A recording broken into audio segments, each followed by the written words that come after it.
we are without a main event. Well, no, I take that back. We have a main event. It is not the main event that we had 24 hours ago. Robert Whittaker pulled out of his title weight defense, in his home country. A lot of people behind us came here just to see this guy. Chael, your reaction to the brand new news that he will not be fighting tonight? Well, guys, I will tell you, I'm a little disappointed in myself because my first reaction is my own selfish desire to see that match and the disappointment I'm feeling when I think the reality of the situation is our thoughts should be with Robert Whittaker. He is quite literally under the knife, guys. This is not the dog ate my homework situation. This is as good as an excuse gets. Yeah, very disappointing here. And also on the other side, poor Kelvin Gastelum, he was lined up to fight for the title here. A big moment for him. Whittaker's hurt, yes, but Kelvin also sitting there with no fight tonight. We couldn't move things around to get him a main event or something of the sort. So it's a bummer for both men. Yeah, we've got Ariel Helwani standing by. I understand that I believe he spoke to some members close to Robert Whittaker. Ariel, what can you tell us about the champ's status here on Fight Night? Yeah, and guys, I miss you out there. You're doing a great job down under. I wish I was there with you, and I appreciate you having me on the show. Yeah, I did speak to members of Robert Whittaker's team, and they did tell me that he underwent surgery. The surgery is going on as we speak, so no update on how it went. They're hopeful that it will go well, but I asked about a timetable, I asked about when he could return, about stripping the belt, all those things that we want to know about. And right now, they just don't have those answers. This is as fresh as it gets. Credit to you, Brett, for breaking the news just a couple of hours ago. I also spoke to Kelvin Gastelum's manager, Ali Abdelaziz, who told me that the UFC is taking care of Kelvin. There were no discussions about doing an interim title fight at the 11th hour. I know Donald Cerrone got everyone riled up on Twitter about, stepping in there. I know our own Chael P got everyone riled up on Twitter about stepping in there. No, it's not going to happen. Kelvin Gastelum is not going to fight someone at the 11th hour. There were no talks of that. The Adesanya Silva fight is going to be a 3-round main event. He said that they are taking care of Kelvin and that he's hoping Kelvin will return on the April 13th pay-per-view card against perhaps the winner of Adesanya Silva. So maybe, we'll see him sooner rather than later, but right now we don't know what's next for Kelvin Gastelum. All we really know is that Robert Whittaker is under the knife as we speak, and unfortunately that main event has been canceled. Now Silva Adesanya, the people's main event, has now become the main event. Sometimes, as Gus Johnson once said, sometimes these things happen in MMA. Yeah, leave it to Ariel Helwani to thank us for having him on a show that is called Ariel and the Bad Guy.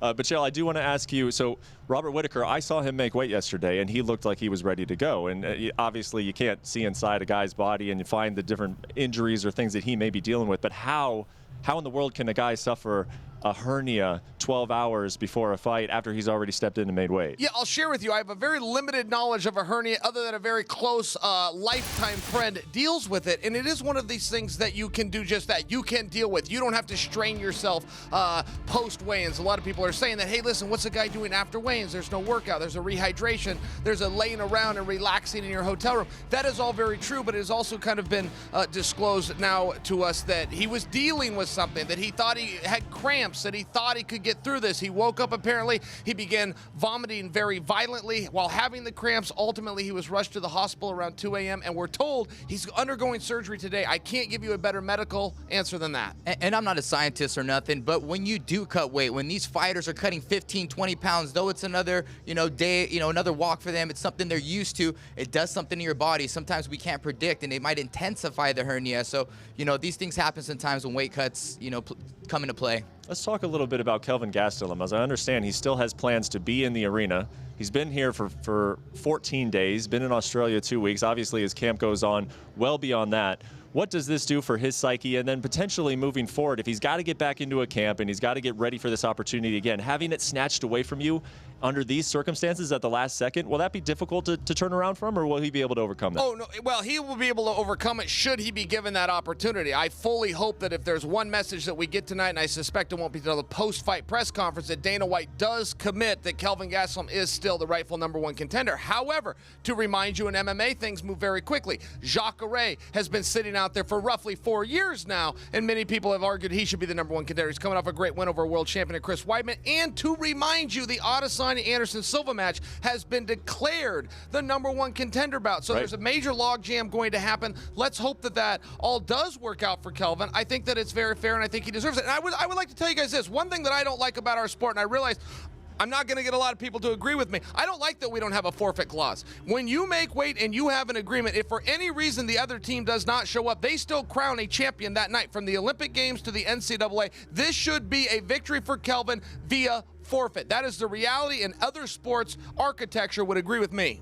Yeah, I like that Ariel said that Kelvin's manager, Ali, said he's going to be taken care of. And I like that we have a #1 contender fight going on tonight. And if Kelvin does fight in April and he is lined up, I think it's a good thing for him. And one of the things we did talk about Kelvin is he is strong mentally. He's a gamer. He's unfazed by these things. And I think he'll carry that mindset over to his next fight, and he'll train hard and continue. And I think if anyone can handle it, Kelvin will. Well, at some point in the night, we hope to track down Kelvin Gastelum, but he did put out a statement on social media.